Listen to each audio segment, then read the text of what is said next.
Topic दिए सभी को एक गॉस लॉ।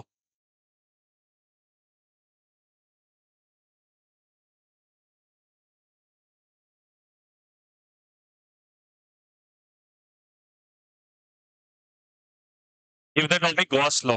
सभी को give the topic Gauss law.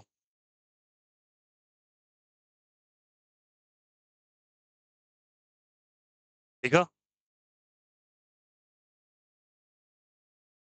Gauss law.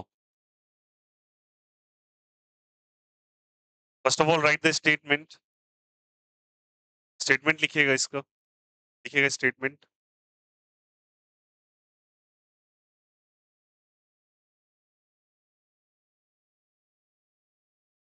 Right down the statement of Gauss law. लिखिएगा, according to this law, according to this law, according to this law,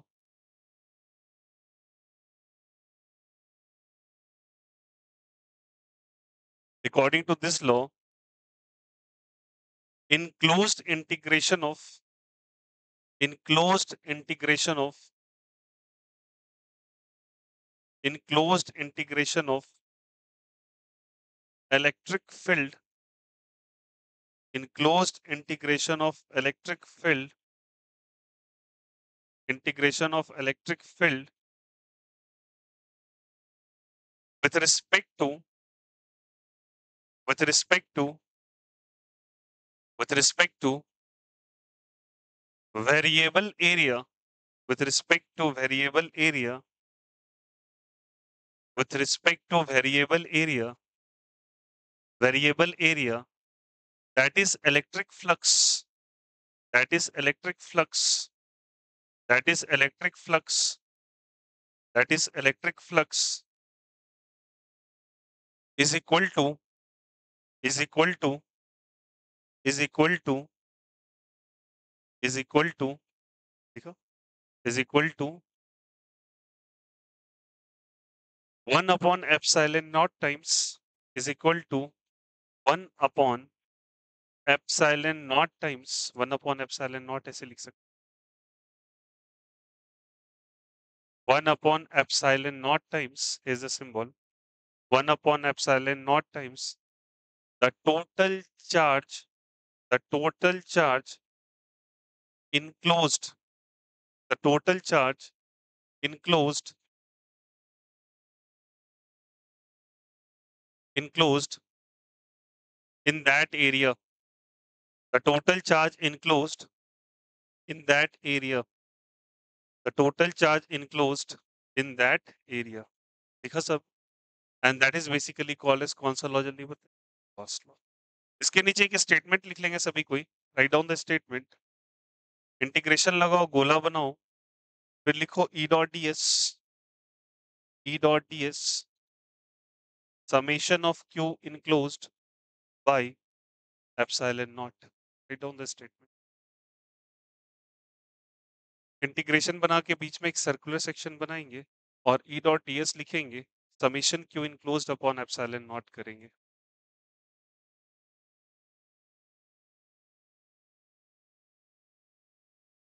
सबने this type of integration is called as a enclosed integration। कौन सा integration कहलाता है, enclosed, और this is the enclosed charge, this is the enclosed charge, enclosed integration and enclosed charge। now सुनिएगा सारे, important है, ध्यान देना। मान लीजिए कि लेटर सपोज यहाँ पे एक एरिया कंसीडर किया, और समझिएगा सारे, and let us suppose here the charge is q1, the charge q2 and the charge q3।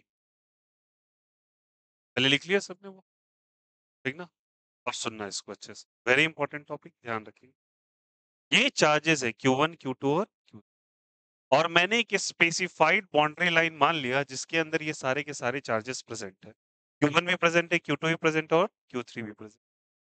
यहां से मान के चलिए इलेक्ट्रिक फील्ड इस तरीके से ऊज आउट होके बाहर की तरफ निकल रहा है, तो इलेक्ट्रिक फील्ड को बाहर की तरफ निकाल, Q1 से भी इलेक्ट्रिक फील्ड को बाहर की तरफ निकाल दीजिए। इलेक्ट्रिक फील्ड को बाहर की तरफ निकाल दिया और यहाँ भी इलेक्ट्रिक फील्ड को बाहर की तरफ निकाल दिया। अब बताओ इलेक्ट्रिक फील्ड अगर बाहर निकल रहा है तो इस सरफेस का अगर मुझे डीएस वेक्टर बनाना पड़े, क्या बनाना पड़े? DS vector. डीएस वेक्टर या डीए वेक्टर, याद करो डीए वेक्टर क्या था मेरे लिए? कहना इसे एरिया वेक्टर। कौन सा वेक्टर था? एरिया। और एरिया वेक्टर हमेशा सरफेस के कितने डिग्रीज पे होता है? जैसे ये निकल रहा है तो ऑब्वियस सी बात है यहाँ पे भी मैं डीए वेक्टर बना सकता हूँ उस तरीके से, बोलो हाँ या नहीं? वो भी कितने डिग्री पे होगा जल्दी बताइए? 90 डिग्री पे। दीज आर व्हाट, जल्दी बताइए ये कौन सा फील्ड है? ये कौन सा फील्ड है जल्दी बताइए? Electric field. These are the electric fields. बोलो हाँ या नहीं? अब बताओ ये इलेक्ट्रिक फील्ड और डीए मिलके क्या एक फ्लक्स को जनरेट करेगा? हाँ या नहीं? फ्लक्स का क्या फॉर्मूला हम लोग पढ़ते आ रहे हैं, बोलो यहाँ से?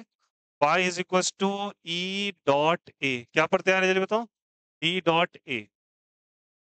तो ई डॉट ए हम लोग तब लिख रहे थे जब गिवन स्पेसिफाइड एरिया मेरे पास कोई था, लेकिन यहाँ तो हर पॉइंट पे एरिया का कोई ना कोई डायरेक्शन और वो बदल रहा है, कोई यूनिफॉर्म शेप तो है नहीं। ऐसे इरेगुलर एरिया को हम लोग लाने के लिए उसका एक छोटा सा स्मॉल एलिमेंटल एरिया मान लेते हैं। अब ये जो फ्लक्स का फॉर्मूला तुम अभी तक लिखते आ रहे थे, क्या लिखते आ रहे थे बोलो? कहना इसे ई डॉट ए लिख रहे थे। क्या लिख रहे थे? ई डॉट ए। तो इसको हम रादर रिप्लेस करके इंटीग्रेशन लगा देते हैं और लिखते हैं ई डॉट डी ए। बताओ एरिया वेरिएबल है या कांस्टेंट है यहाँ पे? क्योंकि उसका शेप एंड साइज हर जगह बदलता जा रहा है, ठीक ना? और उसके बाद मैं यहाँ पे लगा दूंगा गोला। गोला का मतलब होता है इनक्लोज्ड इंटीग्रेशन। मतलब जो भी इंटीग्रेशन हम करेंगे वो इसी बाउंड्री लाइन के विद इन होगा। मतलब आप कहीं बाहर नहीं जा सकते हैं। आपको जो भी इंटीग्रेशन करना है वो इसी के विद इन करना है, ठीक है? और ये वैल्यू जो होता है वो होता है किसके बराबर, ये हम प्रूफ करके देखेंगे। वो बराबर होता है उन चार्जेस के जो इसके अंदर प्रेजेंट है। चलो मैं कुछ चार्जेस और बना देता हूं। मैं यहाँ बना दिया Q4, यहाँ पे बना दिया Q5। आप साइन भी ले सकते हो, ये प्लस है ये माइनस है, और यहाँ पे Q6 बना। मैंने यहाँ पे क्या लिखा है? इनक्लोज्ड या आउटसाइड वाला? इनक्लोज्ड। इनक्लोज्ड कौन कौन है इस सरफेस के अंदर? कौन नजर आ रहा है? कहना इसे 1 नजर आ रहा है। कौन नजर आ रहा है? 2। कौन नजर आ रहा है? 3। तो केवल और केवल वही आपको चार्जेस लेने हैं जो इस सरफेस की किधर हो, अंदर हो या बाहर? अंदर हो। तो अंदर कौन कौन है? Q1, Q2 और क्या चीज? Q3। तो लिखो यहाँ से रिजल्ट जल्दी बताइए। Q1 फिर बोलो, Q2 और क्या चीज? Q3 बाय क्या लिखोगे? Epsilon naught. क्या लिखोगे? By epsilon naught. और ये जो फ्लक्स आया, that flux is basically called as, that statement is called as, कौन सा लॉ जल्दी बताइए? Gauss law. कौन सा लॉ जल्दी बताइए? Gauss law. मेरी बात को गौर से समझिए। मैंने कहा वही ए चार्जेस को आपको लेना है जो सरफेस के अंदर है। थोड़ा बाएं तरफ आ जाए। बाएं तरफ एक इलेक्ट्रिक फील्ड का डेटा है और इलेक्ट्रिक फील्ड का फॉर्मूला हम लोगों ने पढ़ा था कुछ K Q by R square. Vector form में लिखो तो यहाँ आर कैप भी लगाना पड़ेगा। अरे बोलो हाँ या नहीं? के क्यू बाय आर स्क्वायर और कौन सा कैप जल्दी बताए? आर। एक बात बताओ, जहां जहां चार्ज है वो तो इलेक्ट्रिक फील्ड प्रोड्यूस करेगा ना। अंदर तो आपका चार्जेस कौन कौन सा प्रेजेंट था? Q1, Q2 और Q3। बट बाहर कौन कौन सा चार्ज है? Q4, Q5, Q6। these are the charges present outside और inside? outside। तो मैं इसको एक बॉक्स में बंद कर देता हूँ, ठीक है ना, समझाने के लिए। अगर मैंने बंद कर दिया तो बताओ इसका अपना भी इलेक्ट्रिक फील्ड होगा, बिकॉज इलेक्ट्रिक फील्ड का फॉर्मूला क्या कह रहा था बताओ उसे? K Q by R square. के क्यू बाय क्या कह रहा था? Every charges will going to produce the electric field. But electric field अपने कौन से साइड है? बाएं साइड है। बट ये जो इलेक्ट्रिक फील्ड होगा बच्चे, वो Q1 के कारण होगा, Q2 के कारण होगा, Q3 के कारण, Q4 के कारण, Q5 के कारण और Q6 के कारण। स्टेटमेंट को गौर से समझ। इलेक्ट्रिक फील्ड को कोई मतलब नहीं है बाहर हो या अंदर, उससे कोई लेना देना नहीं है। बट फ्लक्स को केवल और केवल मतलब होता है केवल अंदर वाले चार्ज। ये पूरा टर्म आपके लिए फ्लक्स है या इलेक्ट्रिक फील्ड है? फ्लक्स है। फ्लक्स किस पे डिपेंडेंट है? इनक्लोज चार्ज पे। जबकि इलेक्ट्रिक फील्ड किस पे डिपेंडेंट है? वो हर चार्ज पे जो अंदर भी है। और तो याद रखिएगा ये बहुत इंपॉर्टेंट स्टेटमेंट है कि इलेक्ट्रिक फील्ड जो होता है वो inside as well as outside charge पे डिपेंड करेगा। बोलो हाँ या नहीं? कौन से चार्ज पे चले बताइए? आउटसाइड चार्ज पे। जबकि फ्लक्स जो है हमारा, फ्लक्स किसके, जो हमारा फ्लक्स है वो फ्लक्स केवल और केवल डिपेंड करेगा, जल्दी बताइए, it always depends on what, जल्दी बताइए, इनसाइड चार्ज। कौन सा चार्ज, जल्दी बताइए, इनसाइड चार्ज। क्या सभी को ये दोनों पॉइंट समझ में आए या नहीं है, कोई दिक्कत यहाँ से?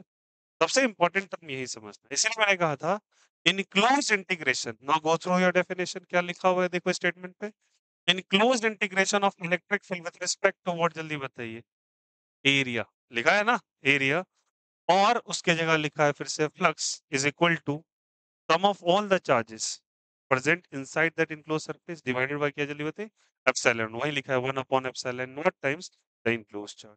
क्या ये स्टेटमेंट क्लियर हो, कोई दिक्कत किसी को यहाँ पे? तो एक काम करेंगे सारे बच्चे, ठीक है, अब सुनो, ये लिखा सब, अब एक काम करो, कुछ पॉइंट्स लिखो, लिखेगा, जैसे जैसे बताते जा रहा हूँ लिख लिया, ये वाला तो लिख लिया सबने, लिखा क्या, लिखेगा, some important points, some important points, point number 1, some important points में point number 1, some important points में point number 1, some important points में पॉइंट नंबर 1, पॉइंट नंबर 1, लिखेगा, in the expression of Gauss law, in the expression of Gauss law, in the expression of Gauss law, in the expression of Gauss law, electric field, electric field, electric field depends on all the charges. Electric field depends on all the charges. Electric field depends on all the charges present, all the charges present inside as well as outside, present inside as well as outside, present inside as well as outside, inside as well as outside of the enclosed surface, present inside as well as outside of the enclosed surface, of the enclosed surface, of the enclosed surface, of the enclosed surface, while the flux, while the flux, while the flux only depends on, while the flux only depends on, while the flux only depends on enclosed charge, while the flux only depends on enclosed charge, while the flux only depends on enclosed charge, लिखा, कौन सा charge जल्दी बताइए, enclose, ठीक ना, point number 2, point number 2, point number 2, लिखिएगा, point number 2 लिखिएगा, Gauss law, Gauss law, Gauss law never, never claims, never claims, never claims, claims about, about, about the shape and size of, about the shape and size of, about the shape and size of, about the shape and size of, shape and size of enclosed surface, shape and size of enclosed surface, देखा, shape and size of कौन surface, enclosed surface, it only depends on, comma लगा के लिखेगा, it only depends on, it only depends on, it only depends on total enclosed charge, it only depends on total enclosed charge, it only depends on what, जल्दी बताइए, total enclosed charge, enclosed charge से उसे लेना देना होता है, shape and size से मतलब नहीं, आप स्फेरिकल सरफेस ले रहे हो, आप एक अमोइबा बना दिए हो, आप इसको रेक्टेंगुलर बना दिए हो, ट्रायंगुलर बना दिए हो, कोई मतलब नहीं है, इतना चार्ज उसके अंदर लाई कर रहा है, उससे मतलब, ठीक है। Point number 3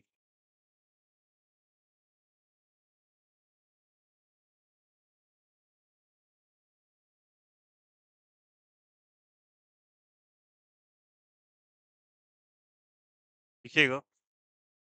Gauss law Gauss law is useful Gauss law is useful in calculation of electrostatic field. Gauss law is useful in calculation of electrostatic field. In calculation of electrostatic field,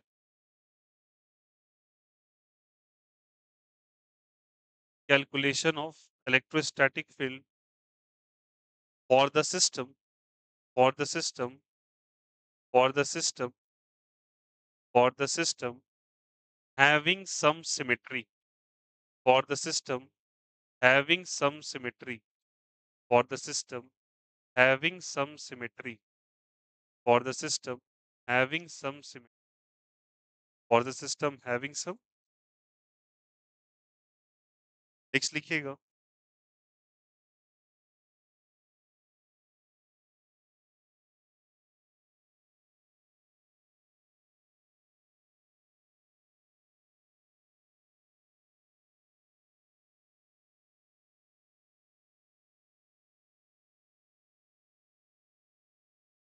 लिखिएगा। Gauss law is based on inverse square rule.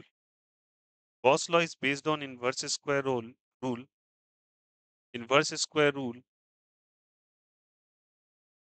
Gauss law is based on inverse square rule.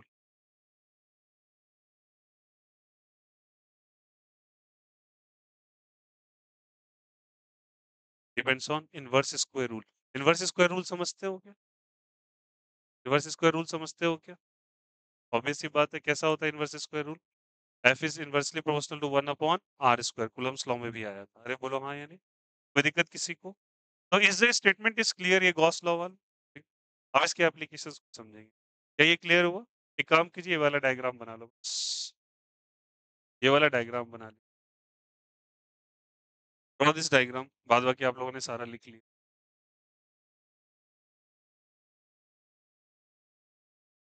Draw this diagram.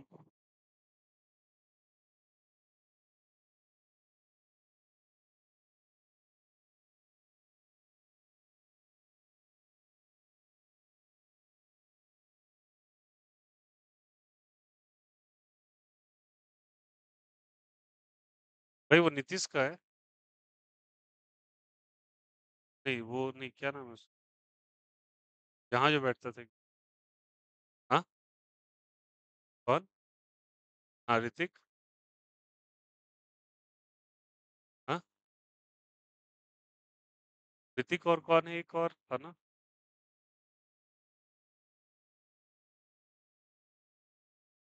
Okay चलो कोई बात नहीं, लिखो लिखो लिखो। David.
Go give the topic application of Gauss law.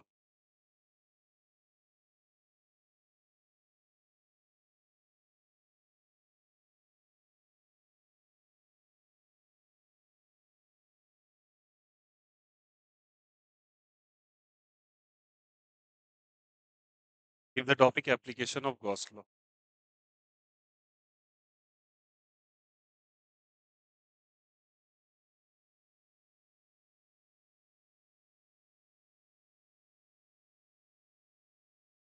Application of Gauss law. ठीक है, चलो देखो आ जाते फर्स्ट, ठीक ना। Now look here, very important, ध्यान देना। हम लोग बात करेंगे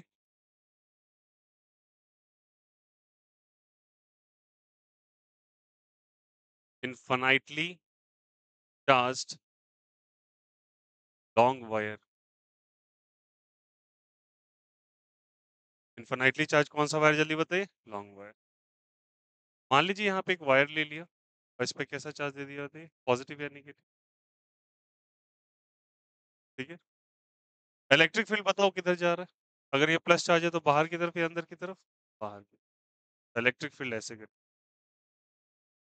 ठीक है, चलन गुड, बना दिया। मेरी बात को समझिए, इलेक्ट्रिक फील्ड बाहर क्यों जा रहा है? ये कैसा चार्ज है? प्लस चार्ज, तो अवे या टुवर्ड्स अवे। और यहाँ पे मैंने इस तरीके से लेट अस सपोज एक cylindrical section, what is the meaning of that cylindrical section? सोच के बताओ, ये चार्ज केवल टू डायरेक्शंस में निकलेंगे क्या? प्लस एक्स और माइनस एक्स।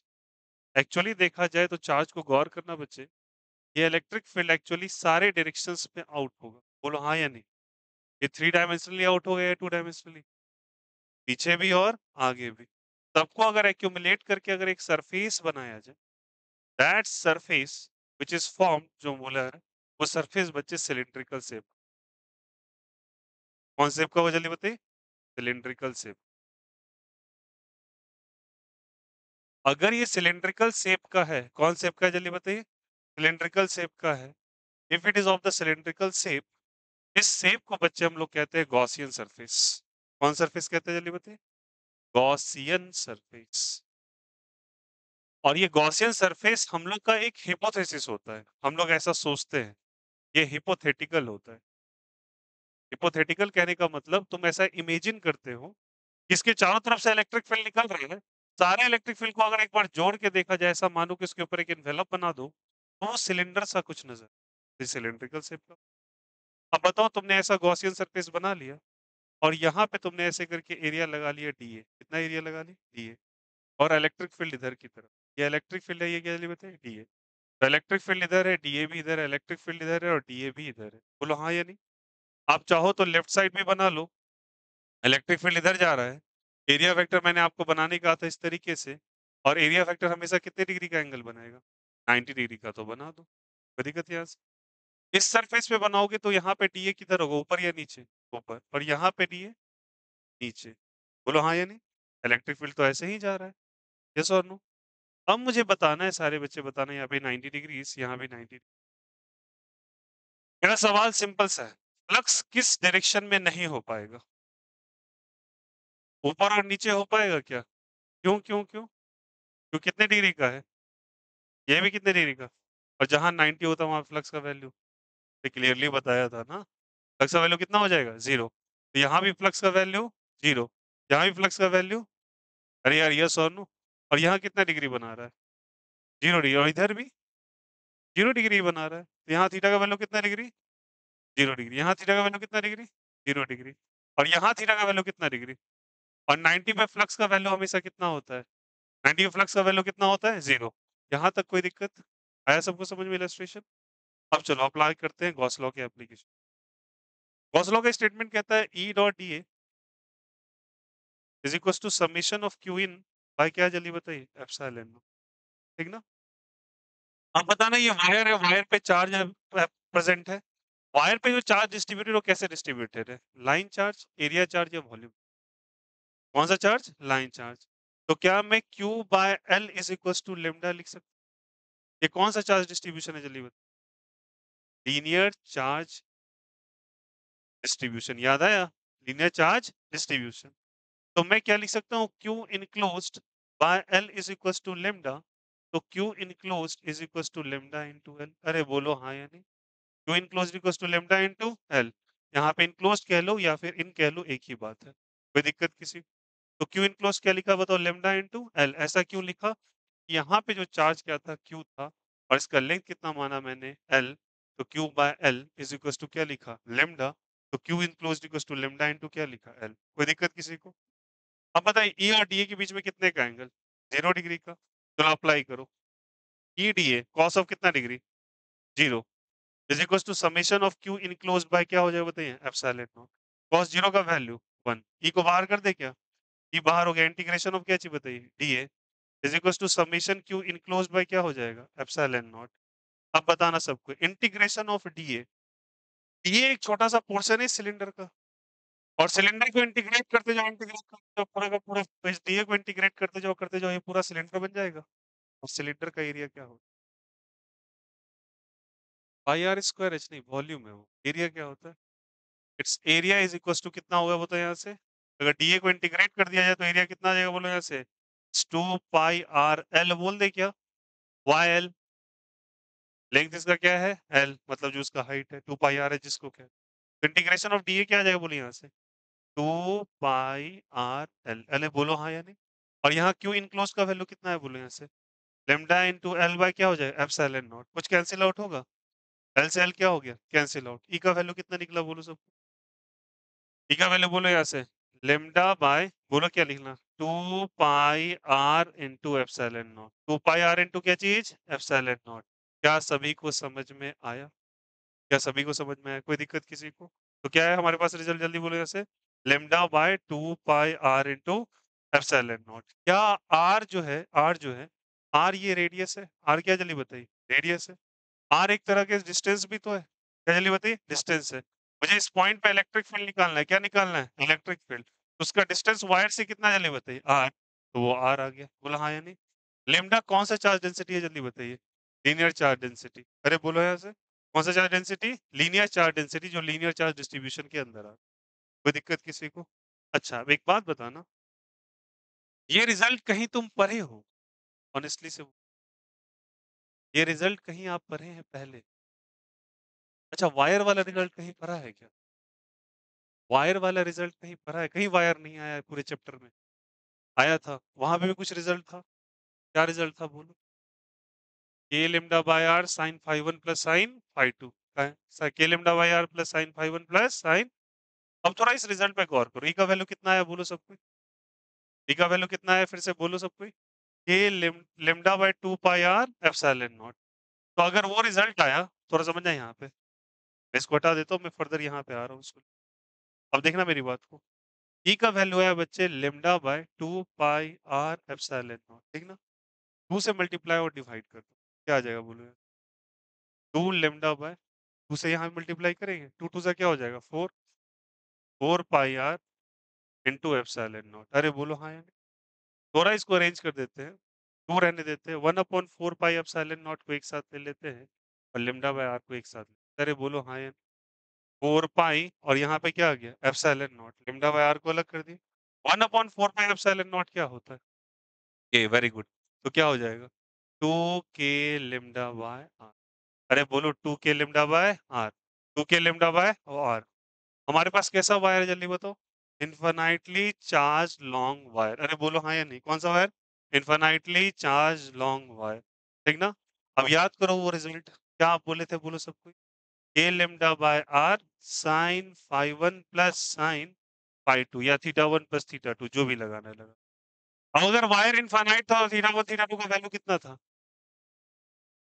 90 डिग्रीज, कितना डिग्री, कितना डिग्री था, तो साइन 90 का वैल्यू, साइन 90 का वैल्यू 1, यहाँ भी 1 होगा, यहाँ भी क्या होगा 1 + 1। तो क्या रिजल्ट आया, ये तो रिजल्ट पहले भी पढ़ रहा था। अरे बोलो हाँ या नहीं। तो गॉस लॉ का ये एप्लीकेशन है जिसके थ्रू ये रिजल्ट आता है, हालांकि कोई नया रिजल्ट नहीं है, ये रिजल्ट ऑलरेडी इस फॉर्मूला से पढ़ रखा था, जहां पे हम लोगों ने यूनिफॉर्म चार्ज डिस्ट्रीब्यूशन पर। अरे बोलो यस, और कोई दिक्कत किसी को? अब बताना, यहाँ पे हम लोग ने इलेक्ट्रिक फील्ड क्यों निकाला, हम लोग एप्लीकेशन ऑफ गॉस लॉ में बच्चे इलेक्ट्रिक फील्ड ही कैलकुलेट करते हैं, तो वहां पे एक पॉइंट लिखा है आपके इंपॉर्टेंट पॉइंट्स में, कि गॉस लॉ इंपॉर्टेंटली नोन होता है किसी भी ऑब्जेक्ट के इलेक्ट्रिक फील्ड को जानने का जिसका एक सिमेट्रिक डिस्ट्रीब्यूशन। क्या ये सिमेट्रिक ऑब्जेक्ट है या सिमेट्रिक ऑब्जेक्ट है, सिमेट्रिक है, मतलब यूनिफॉर्मली डिस्ट्रीब्यूशन नजर आ रहा है। तो ऐसे ऑब्जेक्ट का इलेक्ट्रिक फील्ड डिटरमिन होता है, इसलिए हम लोगों ने इलेक्ट्रिक फील्ड कैलकुलेट किया और ये आपके पॉइंट में लिखा। कोई दिक्कत किसी को? अब बताना ई और आर का रिलेशन कैसा है सारे बच्चे?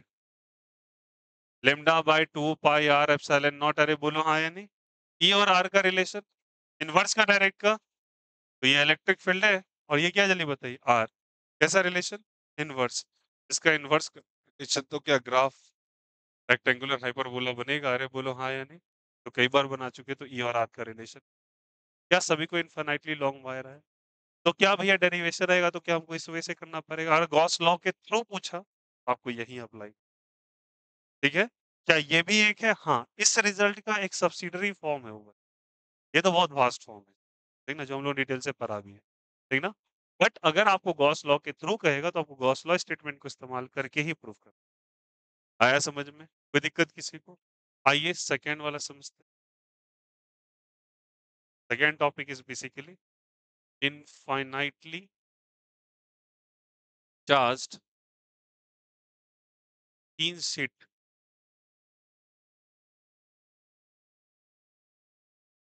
ठीक ना। इनफाइनाइटली चार्ज कौन सा शीट चल रही थी? तीन। अब यहाँ पे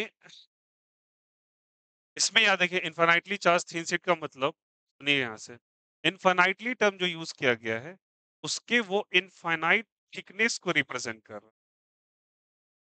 थिकनेस, अच्छे से समझिएगा इस चीज। इनफाइनाइट थिकनेस का मतलब उसकी थिकनेस लगभग नेग्लिजिबल है। ऐसा मानो वो फॉइल की तरह। फॉइल समझते हो?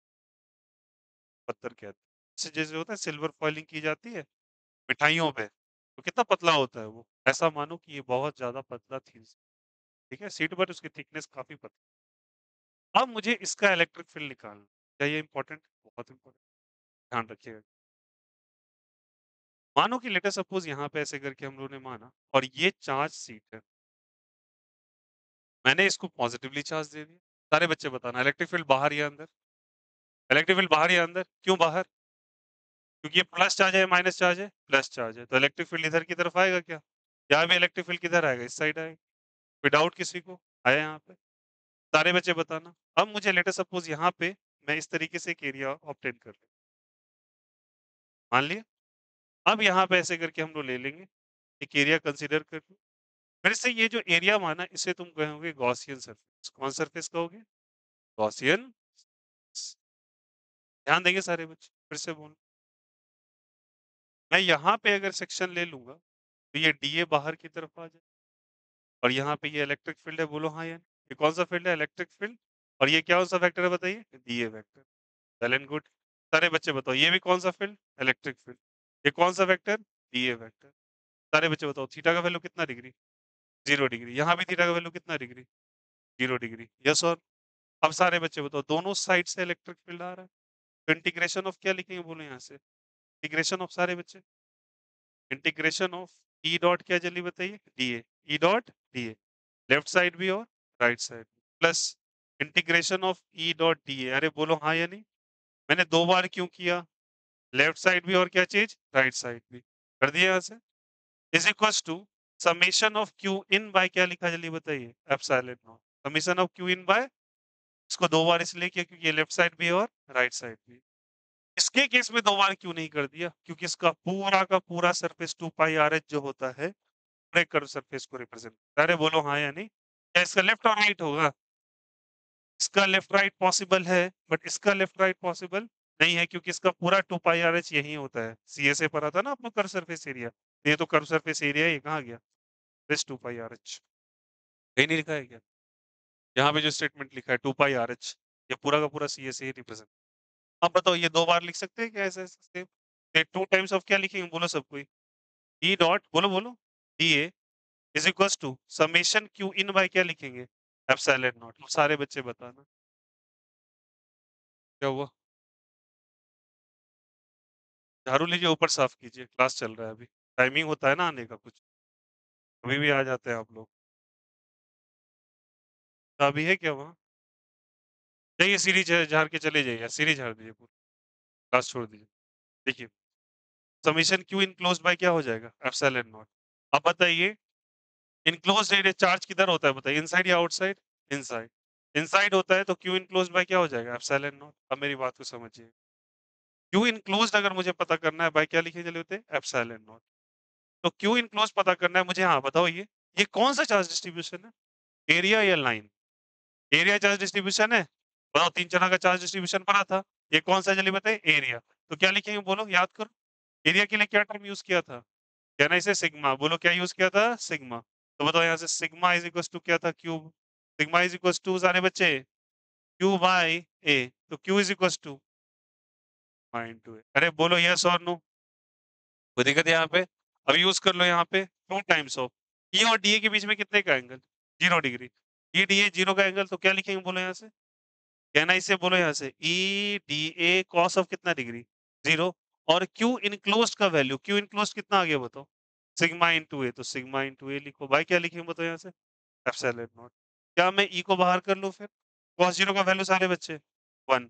इंटीग्रेशन ऑफ क्या करेंगे? D A is equal to sigma into A by क्या हो जाएगा? Epsilon naught. अरे बोलो हाँ या नहीं? डीए को इंटीग्रेट करो, इंटीग्रेट करो, इंटीग्रेट करो, इंटीग्रेट करो, करते चल जाओ। तो क्या डीए को इंटीग्रेट करोगे बच्चे, तो डीए को इंटीग्रेट करने के बाद क्या ए नहीं आ जाएगा? डीए को इंटीग्रेट करने के बाद क्या आ जाएगा? ए। तो क्या लिखेंगे बोलो यहाँ से? 2 into E into integration of DA क्या हो जाएगा? A is equal to sigma into A by क्या हो जाएगा? Epsilon not. ए से ए क्या हो जाएगा? क्रॉस मल्टीप्लाई कर देंगे। ई इज इक्वल टू क्या हो जाएगा? Sigma bye 2 epsilon. Sigma bye क्या हो जाएगा? आया समझ में? ये कौन से सीट के लिए आया जल्दी बताइए? एक सीट है जो इन्फिनाइटली थिन सीट है। इन्फिनाइटली थिन सीट का मतलब, इन्फिनाइटली चार्ज थिन सीट का मतलब, इन्फिनाइटली टर्म यूज हुआ है इसके थिकनेस के लिए। द थिकनेस काफी ज्यादा शॉर्ट है, बहुत कम है, इतना कम है कि नेग्लिजिबल आप कर सकते हो। उसके लिए रिजल्ट आया सिग्मा बाय 2 एफ। अब ये कितना इंपॉर्टेंट है? मुझे लगता है इस डेरिवेशन पॉइंट ऑफ व्यू से ये बहुत इंपॉर्टेंट है, क्योंकि इसके आगे और भी एप्लीकेशन। अब मुझे एक बात बताना, सबसे इंपॉर्टेंट चीज, क्या ये डिस्टेंस पे डिपेंडेंट था? पहला वाला रिजल्ट ई और आर में रिलेशन था कैसा? इनवर्स और डायरेक्ट? इसलिए तो ऐसे रेक्टेंगुलर हाइपरबोला बना। इसके रिजल्ट पे गौर कीजिए तो सिग्मा बाय 2 एप्सिलॉन, कहीं से डिस्टेंस का कोई चर्चा नहीं। मतलब ये डिस्टेंस डिपेंडेंट है या इंडिपेंडेंट है? तो क्या मैं कह सकता हूं इसका जो रिजल्ट है सिग्मा बाय क्या चीज? 2 एप्सिलॉन नॉट। दैट इज मैं कह सकता हूं ये क्या है जल्दी बताओ? It is independent to what जल्दी बताइए? डिस्टेंस। इंडिपेंडेंट टू व्हाट जल्दी बताइए? डिस्टेंस। डिस्टेंस पे डिपेंड नहीं कर रहा है। किसी को कोई दिक्कत, कोई आपत्ति? आया समझ में? चलिए एप्लीकेशन 1, एप्लीकेशन 2 कॉपी करें।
आप लोग का आज से शाम में 6 से 7 सेशन लगता था।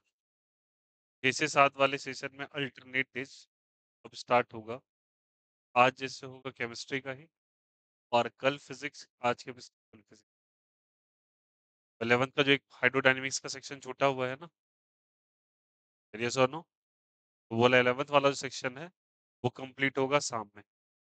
Session will be recorded as well as like online, ठीक ना। 1 घंटे का सेशन होगा, ध्यान रखिएगा। बता देता हूँ, आप लोग प्लीज 1 घंटे इसलिए बोल रहा हूँ, सारे बच्चे 5:45 पे लॉग इन कर, समझ में 10 मिनट का जो लैग है बीच में वो कंपनसेट। 7 बजे आपका क्लास होगा, ठीक है। 5:45 में आज स्टार्ट होगा, आज जो चल रहा था हाइपर कंजुगेशन वही कंटिन्यू होगा, और कल आपका 11th वाला सेक्शन पोर्शन जो बचा है उस पोर्शन का डिस्कशन, ठीक है। तो ये अल्टरनेट ऑर्डर में चलेगा 6 से 7 शाम को, ठीक है। जूम सेशंस पे जो बच्चे नए हैं ध्यान रखेंगे, जूम पे लॉगिन आईडी पासवर्ड आपको मिल चुका है, वो कर लेंगे लॉग।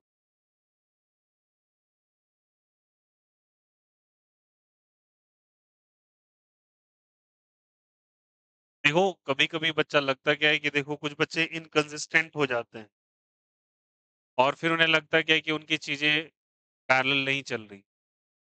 इनकंसिस्टेंसी सबसे बड़ा रीजन। और आपके पास एक एडवांटेज है, अगर आप इनकंसिस्टेंट हो गए, एब्सेंट हो गए, तो कौन कंप्लीट करेगा?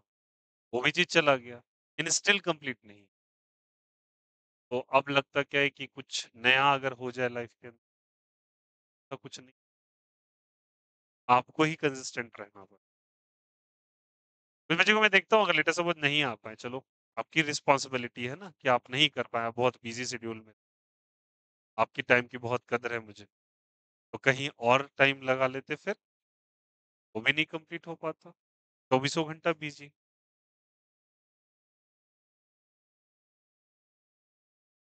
क्लियर है सभी को? आया? अब हटाएं? एप्लीकेशन 1 हो गया सभी का? इन्फानाइटली लॉन्ग वायर हो गया? कोई दिक्कत किसी को? हटा दे ये वाला। चलो,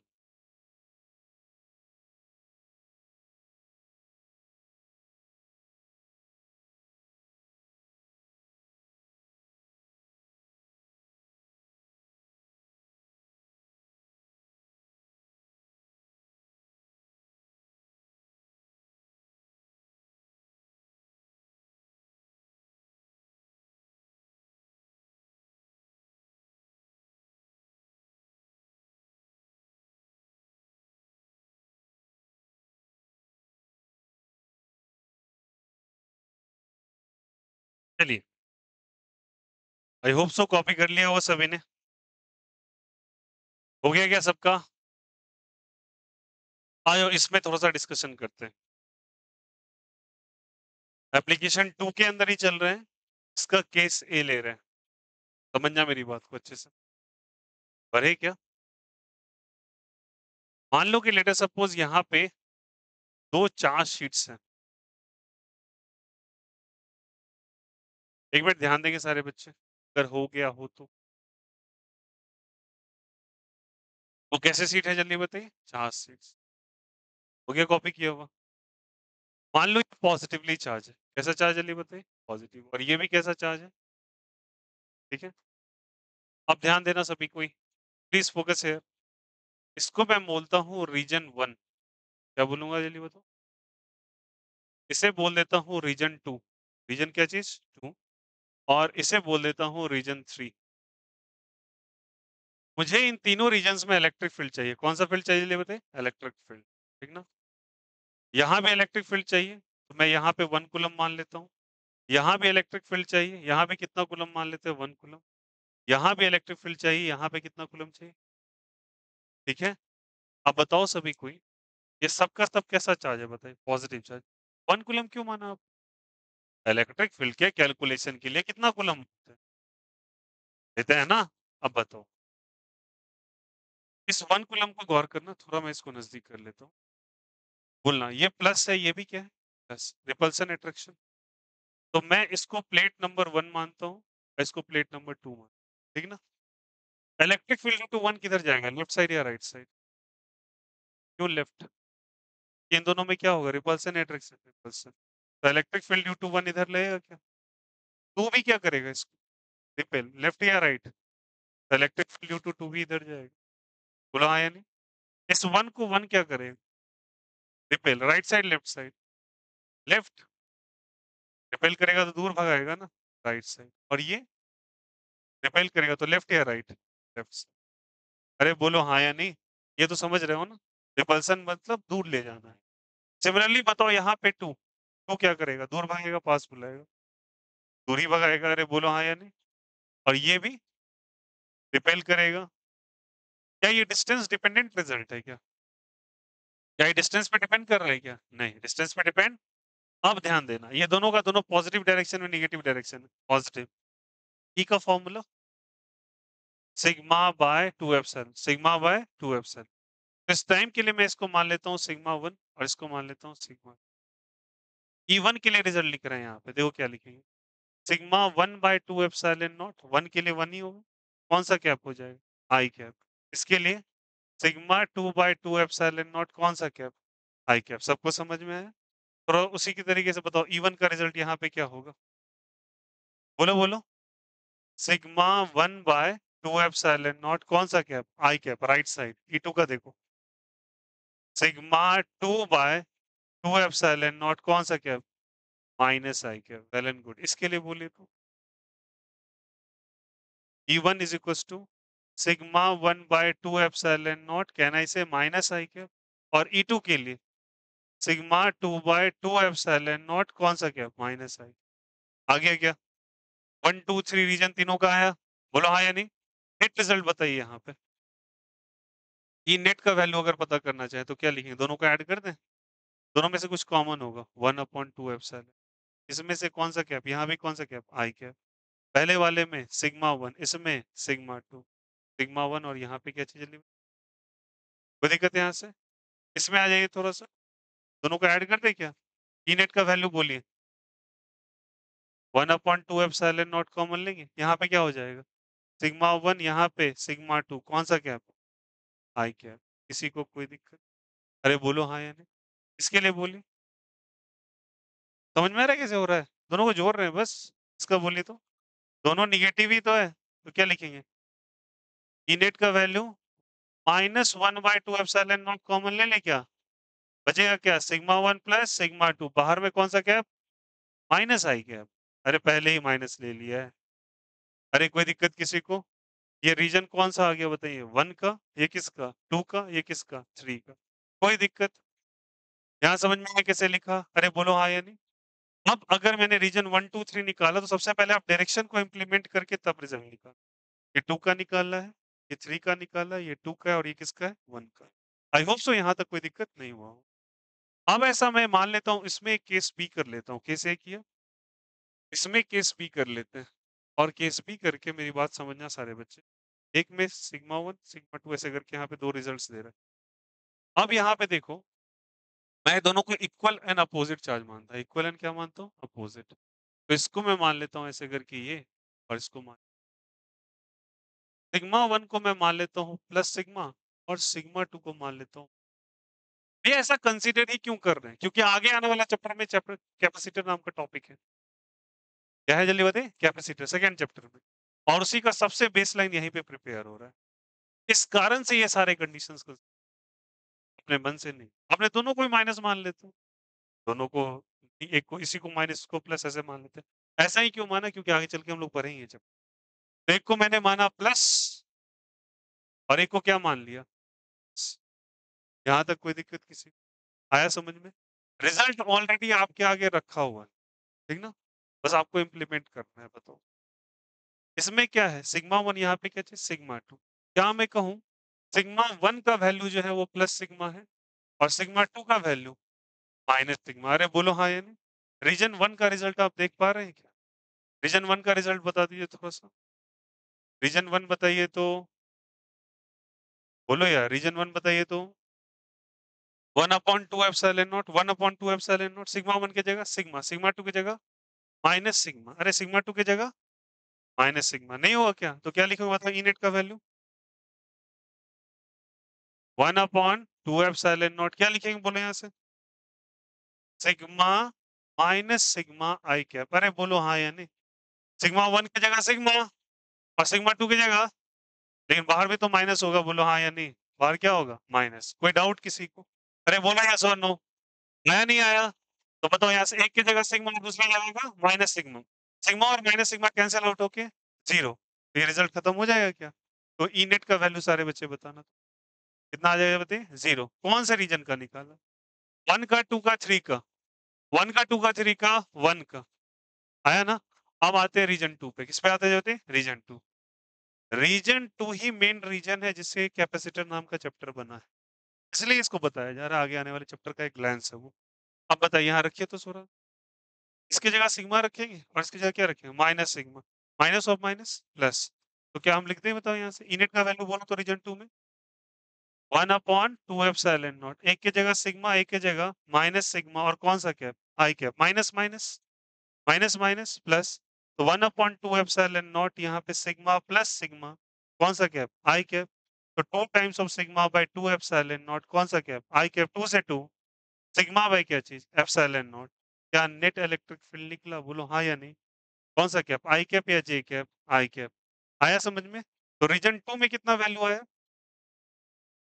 कहना इससे रीजन 2 में जो रिजल्ट आया वो बोलो सिग्मा बाय क्या चीज? Epsilon not. कौन सा कैप? राइट साइड या left side? Right side left side? कोई दिक्कत यहाँ पे? Is the concept is clear? अब बताना मुझे ये रिजल्ट आया कौन सा? रीजन 2 का। रीजन 3 कोई बिना देखे डायरेक्टली बता सकता है रीजन 3 का क्या रिजल्ट? एक की जगह प्लस और एक की जगह माइनस। प्लस सिग्मा और तो प्लस सिग्मा माइनस सिग्मा एक दूसरे को कैंसिल आउट नहीं। तो क्या मैं डायरेक्टली लिख रहा हूँ रीजन 3 का वैल्यू? कौन से 3 का वैल्यू थे? रीजन 3 का वैल्यू इनेट का वैल्यू जीरो या नॉन जीरो? जीरो या नॉन जीरो? जीरो।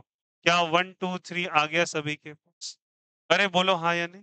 ये इक्वल एंड अपोजिट क्लियर है सभी को? आया? इस केस का ये सब केस है।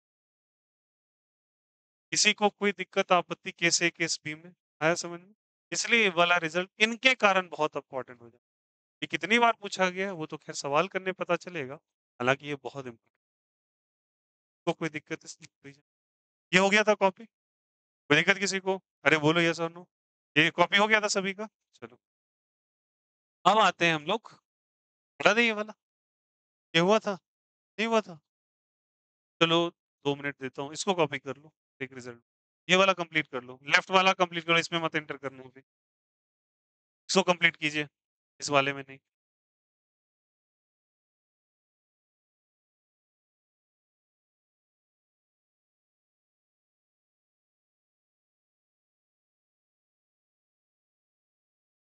Complete it.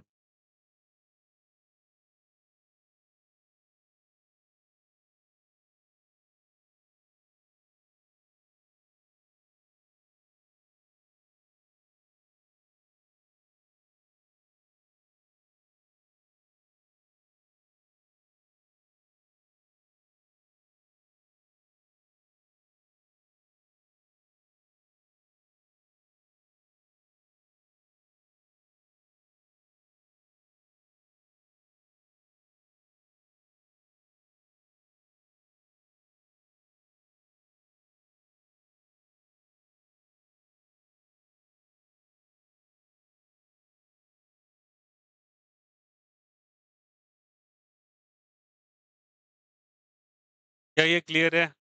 बोलो यार।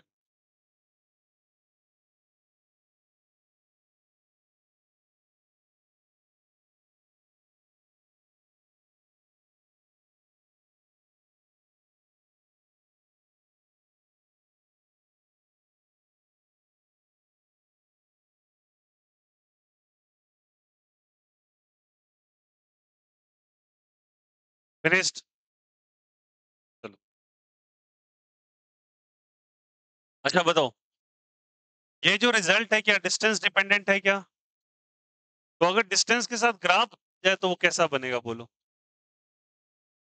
हॉरिजॉन्टल और वर्टिकल।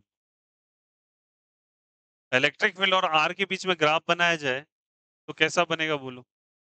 हॉरिजॉन्टल या वर्टिकल? हॉरिजॉन्टल। अगर मैं ई और आर का ग्राफ बनाऊं, यहाँ पे सुनना सब कोई, ई और किसका जल्दी बताइए, आर का। तो भैया ई और आर वेरी कर रहा है क्या? ई और आर डिपेंडेंट है? नहीं, डिपेंडेंट नहीं है। तो कैसा ग्राफ बनेगा जल्दी बताइए? Straight line. सिग्मा वाई क्या हो जाएगा? 2 epsilon naught. Simple and straight. कोई दिक्कत किसी को? आया समझ में? Region 1, region 2, region. अब आते हैं नेक्स्ट एप्लीकेशन में, दैट इज एप्लीकेशन नंबर,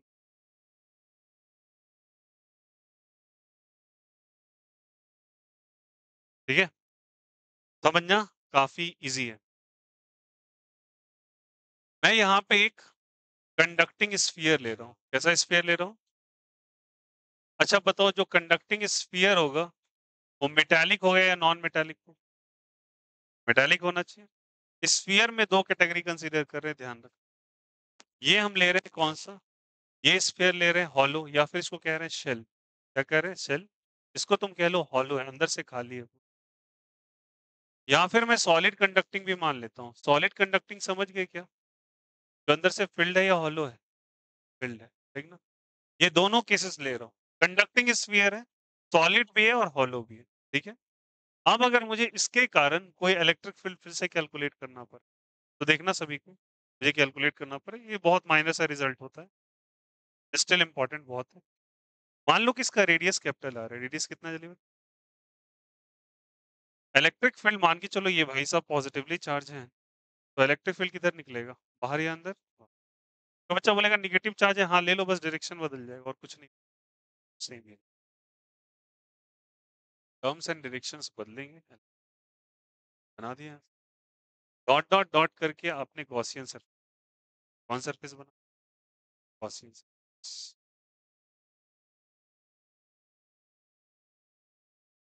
बना दिया। गॉसियन सरफेस बनाया, फिर से तुम बनाओगे डीए वेक्टर। कौन सा वेक्टर बनाओगे? और बनाओ डीए।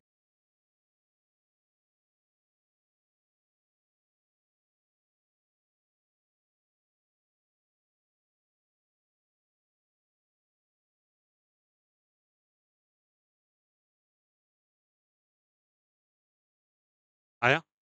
फिर से बताओ, ई और डीए में कितने का एंगल एज यूजुअल कितना डिग्री नजर आ रहा है?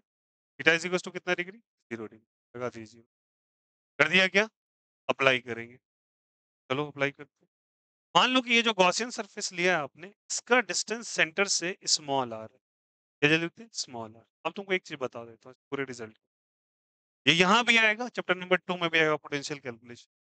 स्मॉल आर में जहां मानूंगा उसको मैं मानूंगा वेरिएबल। क्या मानूंगा उसको? वेरिएबल। ये बदल सकता है। और कैपिटल आर जो है वो रेडियस है, और रेडियस चेंज होगा या फिक्स रहेगा? फिक्स रहेगा। तो रेडियस को हम लोग, कैपिटल आर को हमेशा फिक्स्ड मानेंगे। ये दिमाग में तुम बैठा लो, कोई दिक्कत यहाँ से? स्मॉल आर बदल सकता है, कैपिटल आर बदलने वाला स्फीयर का साइज ही थोड़ी ना बदल। ठीक, यहाँ तक कोई दिक्कत? अब एक बात बताओ, मुझे लगाना है गॉस लॉ। गॉस लॉ क्या लिखेंगे बोलो? इंटीग्रेशन ऑफ, बोलो सबको, ई डॉट डी ए, फिर बोलो सबको समेशन क्यू इनक्लोज्ड बाय क्या चीज? एप्सिलॉन। कोई दिक्कत? मान लो कि इस पे चार्ज क्यू है। क्या चार्ज है बताए? क्यू। ई डी ए के बीच में कितने का एंगल? 0। cos 0 का वैल्यू 1। ई को बाहर निकाल देंगे क्या? इंटीग्रेशन ई को बाहर निकाला, डीए यहाँ पे इंटीग्रेट हो गया, क्यू इनक्लोज की जगह में क्यू लिखूंगा, यहाँ पे एप्सिलॉन नॉट आ जाएगा। क्यू इनक्लोज का वैल्यू जो है वो क्यू के बराबर है। किसके बराबर? Integration of DA. डीए को इंटीग्रेट करो, बताओ ये स्फीयर के चारों तरफ क्या बनने वाला है? ये इलेक्ट्रिक फील्ड लाइंस फिर से बताओ कैसे निकलेगा, 3 डायमेंशनल या 2 डायमेंशनल? बच्चे ये सर्कल बनेगा या स्फीयर बनेगा? स्फीयर। और स्फीयर का सरफेस एरिया कितना होता है? 4 पाई r स्क्वायर। क्या जी बताइए? 4 पाई r स्क्वायर। मैंने क्यू इनक्लोज को डायरेक्टली क्यों क्यों लिखा देखो बच्चे, क्योंकि इस पूरे गॉसियन सरफेस के अंदर पूरा स्फीयर समा गया। और पूरा जब स्फीयर आ गया, पूरा जब स्फीयर आ गया, उस पे चार्ज कितना है टोटल? क्यू। तो क्या लिख सकते हैं? इंटीग्रेशन ऑफ डीए बोलो। 4 पाई स्मॉल r स्क्वायर। अरे बोलो हाँ यार। क्यू बाय क्या हो जाएगा? Epsilon naught. तो ई का वैल्यू बोलो सबको। ई का value Q by 4 pi epsilon naught, और कौन सा स्क्वायर? Are square. और 1/4 पाई एप्सिलॉन नॉट को कुछ लिखते हो के, तो क्या फॉर्मूला बना? के क्यू बाय आर स्क्वायर। और स्मॉल आर वेरिएबल या कांस्टेंट? वेरिएबल या कांस्टेंट? कैसा रिलेशन? इनवर्स का डायरेक्ट का? तो इट फॉलोज कौन सा स्क्वायर रूल जल्दी बताइए? Inverse square. अरे बोलो हाँ या नहीं? यहाँ पे आर बढ़ेगा तो ई घटेगा, आर घटेगा तो ई, कोई दिक्कत किसी? Is the application 3 is clear? अब इसमें भी आप उस वाले रीजन केस ए और केस बी इसको छोड़ दीजिए।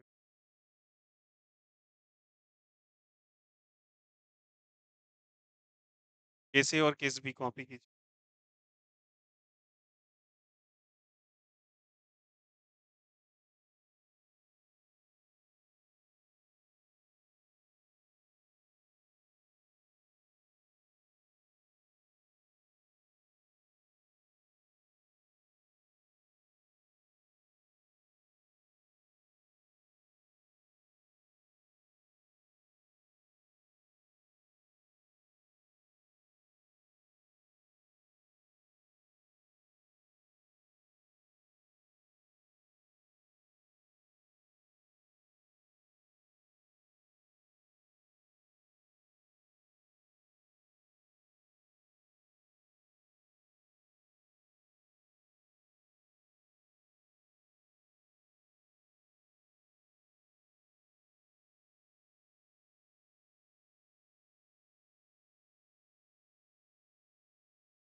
और मैं आप लोगों से एक रिक्वेस्ट करूंगा, प्लीज लाइव सेशन जो होता है तो जरूर attend, that will be very very benefit for organic. देखो एक बात इसलिए नहीं पढ़ो कि तुम्हें पढ़ना है, पढ़ो इसलिए कि भाई तुमको जानकारी लेनी है। आप जानकारी के बेसिस पे अगर पढ़ोगे तो कभी तुम भागोगे नहीं।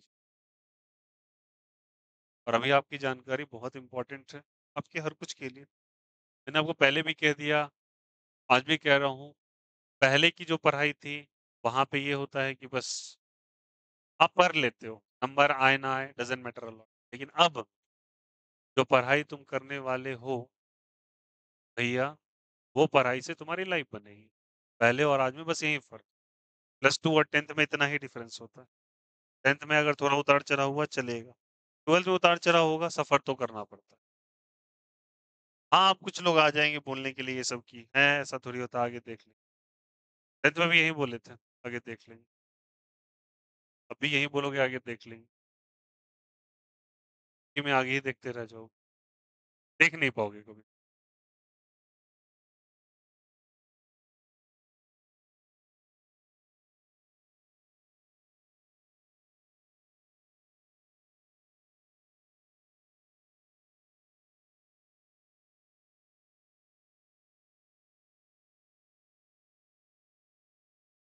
एक बच्ची को मैंने देखा था, वो लाइक सिंपल स्टडी में थी, बट हाँ एक चीज था, कंसिस्टेंट थी स्टडी में, लाइक एकदम स्मार्ट नहीं थी, अच्छी थी, बट हाँ कंसिस्टेंट थी। आफ्टर ग्रेजुएशन पहला अटेम्प्ट दिया पेपर का, डीवी खगड़िया से pass out, state bank of India में पीओ, पहले अटेम्प्ट। केंद्रीय विद्यालय के पास घर, आई होप सो जानते भी होंगे, आस्था नाम, एसबीआई में पीओ, जान रही है, केवी के पास ही घर है। एक ही सिंगल, लाइक उनके मम्मी पापा टीचर हैं, एक बच्ची।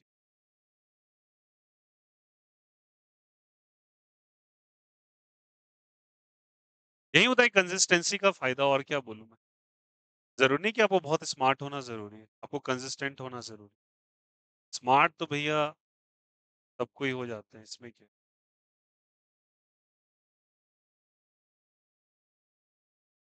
वो रोनाल्डो एंड मेसी का डिफरेंसेस जानते हो? रोनाल्डो कंसिस्टेंट है और मेसी को ट्रिक एंड टिप्स मान, इसीलिए मेसी मेसी है, रोनाल्डो वक्त पे अच्छा इंटेलिजेंट होने के बाद भी उसके पोजीशन को नहीं मैच कर सकते। हालांकि जानते तो दोनों को हैं लोग, वही होता है ना, एक थोड़ा डिफर होता है, ये region. Be a consistence, smarts तो होते रहते हैं लोग, कर लेंगे लास्ट आवर में। कर क्या लोगे, परीक्षा पास कर जाओ, कर क्या। और कुछ तो है थोड़ी।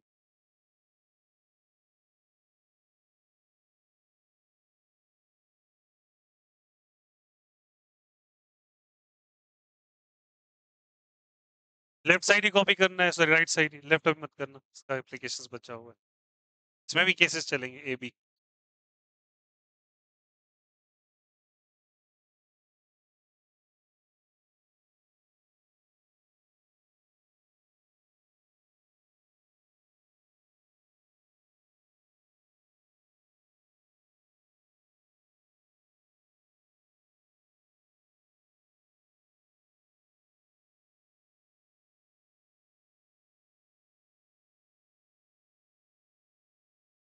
एक पोर्शन होमवर्क का छूट गया था आप लोगों का गलती से, वो भी हो रखा था, मुझे दे देना चाहिए था। कल मैंने देखा एमटीजी में वो सारे क्वेश्चंस तो आप लोगों ने बना लिए थे, फ्रॉम 81 टू 89। ये ऑलरेडी आप लोग का हो रखा है, ये मतलब मेरे से ही भूल गया। गॉस लॉ में सोचा कि एप्लीकेशंस बचा हुआ, गॉस लॉ में आप लोगों ने ऑलरेडी पढ़ा है फ्लक्स निकाल। आज शायद होप सो 100 तक पेपर हो जाएगा। इस बच्चे का 1 से 80 कंप्लीट है पूरा, 1 से 80 एकदम पूरा बना रखा है। जेईपीवाईक्यूज पूरा क्लियर, वेरी गुड। जो बच्चा इस कंसिस्टेंसी को अपना रहा है, टॉपिक वाइज क्वेश्चन कर रहा है, मैं तुमको लिख के दे रहा हूँ, पेपर में देखना रिजल्ट। आने दो जितने पेपर्स आ रहे हैं आगे, वहीं तुमको लगेगा वहीं बगल में बैठने वाला बच्चा क्यों चला गया यहाँ पर।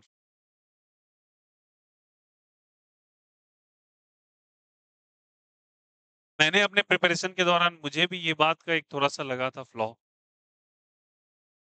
कि टॉपिक वाइज चीजें नहीं हो रही। ये पढ़ रहे हैं, एनसीईआरटी के एक्सरसाइज में क्या प्रॉब्लम है बताता हूँ।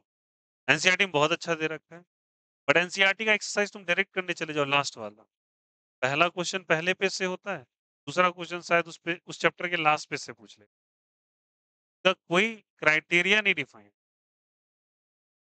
जबकि दूसरे बुक्स में क्या होता है, टॉपिक वाइज रहता है। इसलिए मैं बोलता हूँ एनसीईआरटी के पहले इन टेक्स्ट कर लो, तब जाओ एक्सरसाइज पे। एनसीईआरटी कर रहे हैं सारे बच्चे, केमिस्ट्री वाला कर रहे हैं, प्लीज फॉलो इट। सवाल तो एकदम मत छोड़ो, किसी भी फिजिक्स केमिस्ट्री मैथ्स बायो सब में पेपर करने की तो आदत एकदम बना लो। और ये हैबिट अभी नहीं, जब तक तुम्हारा लक्ष्य ना प्राप्त हो जाए, सवालों से डील करने की बिहेवियर एकदम मत छोड़ो। उसमें उसी में एक्चुअल मजा है, थ्योरी पढ़ने में मजा नहीं है। दीज आर द थ्योरीज मैं बोल रहा हूँ। तो बच्चा बोलता है मुझे थ्योरी नहीं लिखवाते, ये थ्योरी ही है बच्चे। शब्दों को थ्योरी नहीं कहते, एप्लीकेशंस को थ्योरी कहते हैं। पता नहीं पैसेज लिख के कहाँ जाएंगे आप लोग, नॉवेल थ्योरी लिखना है फिजिक्स के ऊपर।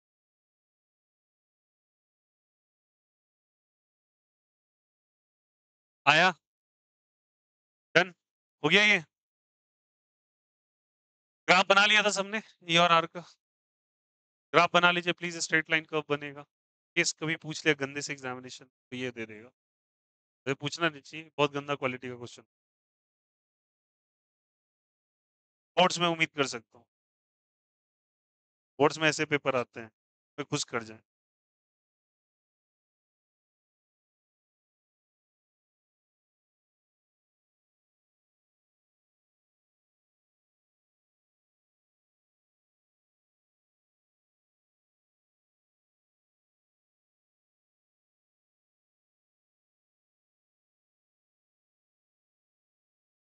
नहीं पढ़ने पे ही फ्यूचर है।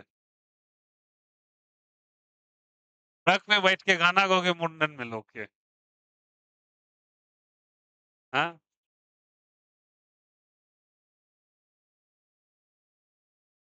ड्रम, ड्रम बजाता है ना कोई, और हाँ, ड्रम बजाने की काम होगी। एक बालू वाला जो ऐसे रहता है, हिल हिल हिल करते रहते हैं, हाँ। हटा दे क्या?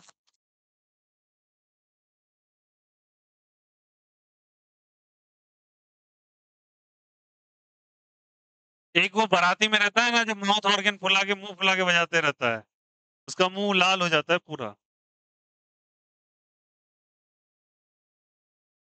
अब तो वो आ जाते हैं डीजे वाले, उसको डीजे कौन कहता है यार, करक धूम।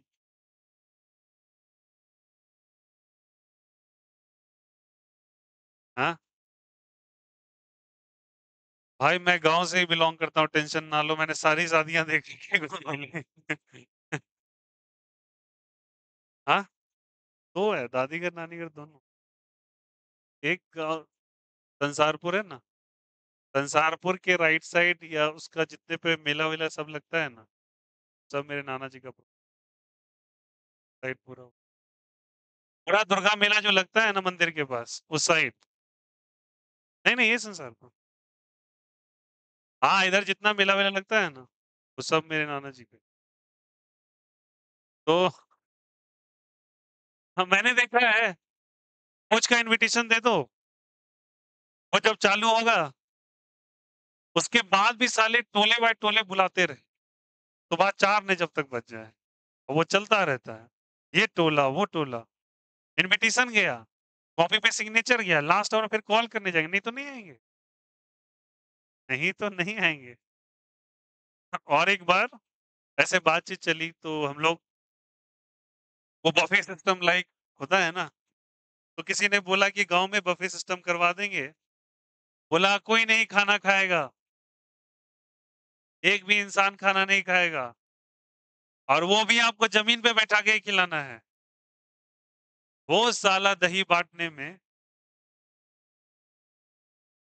जो कमर पकड़ता है भाई। हाँ, देहात तो कितना देहात जाओगे यार, देहात गया हूं मैं। अच्छा, किसी दिन चलेंगे। तो फिर जाएंगे कैसे?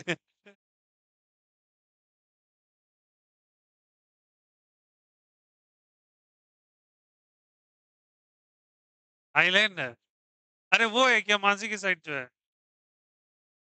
हाँ। अरे सौरभ गौरव भी तो वहीं का था, वो अभी सनौली में रह रहा है वो, शायद। बोला अभी इलेक्ट्रिसिटी 50% नहीं है भैया, आ गया।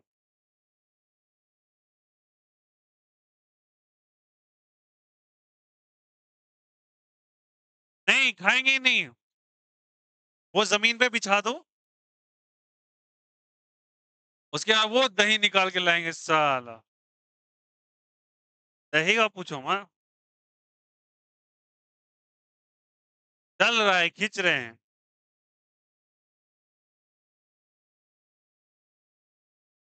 सिंघौल, सिंघौल बेगूसराय।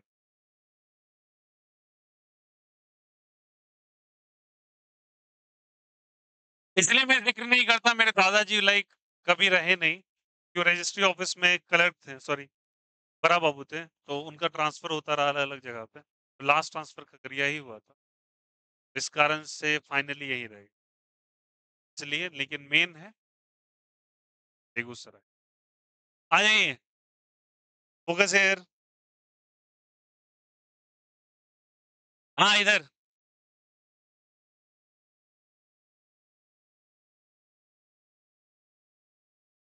अब सुनो, ये रेडियस एक बार बताओ, ये R greater than capital R है या स्मॉलर देन कैपिटल आर है? ये ग्रेटर देन आर है या स्मॉलर देन है? Small R is greater than R, outside या इनसाइड? आउटसाइड या इनसाइड? साइड। एक मिनट बातें मत करो, अगर मैं इस पॉइंट पे पहुंच जाता यहाँ पे, ठीक ना, तो यहां से जब डिस्टेंस लोगे बच्चे, तो एक बात बताओ, are is equal to R नहीं हो जाएगा? गॉसियन सरफेस भी क्या इसी पे बन जाएगा, आके बोलो, हाँ या नहीं? बन जाएगा। इलेक्ट्रिक फील्ड बाहर या अंदर? इलेक्ट्रिक फील्ड बाहर या अंदर? बहुत ही बढ़िया, बहुत ही अच्छा। इलेक्ट्रिक फील्ड को बाहर बना लीजिए, टीए वेक्टर भी किधर बना लीजिए, बाहर। दोनों के बीच में एंगल कितने का? दोनों के बीच में एंगल कितने का? अरे कितने का एंगल? 0 डिग्री। अप्लाई करो, इंटीग्रेशन ऑफ बोलो सब कोई, D dot D A, summation Q enclose by क्या चीज, एप्सिलॉन नॉट। बातें मत करो प्लीज, अब बोलो, इस गॉसियन सरफेस के अंदर भी तो अभी क्यू ही चार्ज आएगा। अरे बोलो यस और no, Q enclose capital Q के बराबर होगा ना? सारी कहानियां सेम चलेगी ऐसे ही, बताने की जरूरत नहीं। यहाँ पे result R is equal to क्या है, कैपिटल आर, रिजल्ट में क्या कैपिटल आ जाएगा क्या? अरे बोलो हाँ यार, तो क्या हो जाएगा बोलो, इलेक्ट्रिक फील्ड का वैल्यू, कहना इसे डायरेक्टली के क्यू बाय क्या हो जाएगा, कैपिटल आर स्क्वायर। कौन सा square? Capital R square. Same procedure, क्योंकि आर का वैल्यू किसके बराबर है जल्दी बताओ, स्मॉल आर किसके बराबर है, capital are. Go through the same procedure. यहाँ पे स्मॉल आर की जगह क्या लिख दो, कैपिटल आर। सिमिलर प्रोसीजर आना है, सिमिलरली आपको प्रोसीड करके अब बताओ, ये रिजल्ट कांस्टेंट है या वेरिएबल है? क्यों कांस्टेंट है? ये चेंज होगा क्या? क्यों, तो फिक्स है। कैपिटल आर फिक्स था या वेरिएबल था? देखो तो, कैपिटल आर फिक्स था, स्मॉल आर वेरिएबल। तो ई का वैल्यू बताओ यहाँ से, फिक्स या वेरिएबल? फिक्स। तो के कैपिटल क्यों कर दो इसको, बाय कैपिटल आर स्क्वायर, जो कि फिक्स है या वेरिएबल है। अब एक बात गौर समझना, मैं एक पॉइंट और कंसीडर कर रहा हूं, ध्यान देना सभी को। अब ये पॉइंट ले रहा हूं यहाँ पे इनसाइड इसी फिगर में। बताओ ये वाला जो पॉइंट है, ये R less than capital R है ना? अरे बोलो आर लेस देन क्या है, जल्दी बताओ। Capital R. एक मिनट ध्यान देना, आर लेस देन क्या है, जल्दी बताओ। Capital R. जब तुम अंदर आ जाते हो देखने, अगर वो सेल है या सॉलिड कंडक्टिंग स्फीयर, यहाँ पे ध्यान देना, क्रक्स पॉइंट है कि अंदर में, याद रखना, इसका कभी भी चार्ज इनसाइड लाइन नहीं, चाहे ये सॉलिड है चाहे हॉट, चार्ज कभी भी अंदर लाई नहीं करेगी। यहाँ पे इनसाइड चार्ज का वैल्यू जो होता है, वो वैल्यू ही कितना होता है, zero, because all charge resides on. और इस बात का प्रूफ इलेक्ट्रिक पोटेंशियल पढ़ने के बाद पता चलेगा चैप्टर नंबर 2 में, कैसे रिसाइडिंग क्यू। तो क्यू इनक्लोज्ड का वैल्यू कितने के बराबर, जल्दी बताइए, जीरो। तो यहाँ पे इनसाइड चार्ज है ही नहीं। तो अगर मैं ये कौन सा पॉइंट लिया, कहने से ये ऑन सरफेस वाला लिया, कौन सा वाला लिया, जल्दी बताइए, ऑन सरफेस। अब मैं आ जाता हूँ इनसाइड पे, किस पे, जल्दी बताइए, इनसाइड। इनसाइड का मतलब आर इज स्मॉलर देन क्या, जल्दी बताइए, कैपिटल आर। ध्यान देना, तो यहाँ पे समेशन क्यू इनक्लोज्ड का वैल्यू ही कितने के बराबर, अरे बताओ कितने के बराबर, जीरो। अगर इनक्लोज चार्ज ही जीरो हो जाए, सीधी बात है, इलेक्ट्रिक फील्ड का वैल्यू, अरे बोलो, इलेक्ट्रिक फील्ड का जब राइट साइड ही जीरो हो गया, तो क्या वैल्यू देगा क्या? तो इलेक्ट्रिक फील्ड का वैल्यू कितना हो गया, जीरो। तो अंदर इलेक्ट्रिक फील्ड नहीं हो। सरफेस पे के Q by capital R square होता है, जबकि बाहर k Q by small are square होता है। बट ये स्मॉल आर वेरिएबल है या कांस्टेंट है?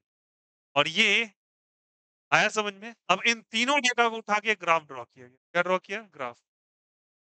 मैंने इलेक्ट्रिक फील्ड उठाना है और स्मॉल आर और ग्राफ बना रहे हैं, ध्यान देना सभी। मैं यहाँ पे 3 पॉइंट ले रहा हूँ, ध्यान देते रहेंगे सारे बच्चे। ये मैं माना 0,0, 0,0, ध्यान देंगे यहाँ 0, एक मैंने माना r is equal to capital R, और एक आगे चल के पॉइंट लिया r is greater than R. समझ में? बताओ are is equal to capital R क्या सरफेस पे होगा, बोलो यार। R is equal to capital R किस पे होगा, सरफेस पे। और आउटसाइड क्या होगा, r is greater than R या smaller than R, greater than. ये आउटसाइड, ये सरफेस, और ये कौन सा, इनसाइड या आउटसाइड, इनसाइड। अब एक बात बताना, अंदर इलेक्ट्रिक फील्ड का वैल्यू कितना होता है, जीरो या नॉन जीरो? अंदर कहीं भी चल जाओ जीरो होगा। और कब तक जीरो होता रहेगा, बोलो तो? जब तक हम कहा ना पहुंचे, सरफेस पे। और सरफेस पे एकाएक कितना हो जाता है, ए क्यू बाय आर स्क्वायर। मतलब अंदर इलेक्ट्रिक फील्ड होगा ही नहीं, तो मैं इस पॉइंट को यहाँ पे मिला दूं क्या, बोलो हाँ या नहीं? मिला।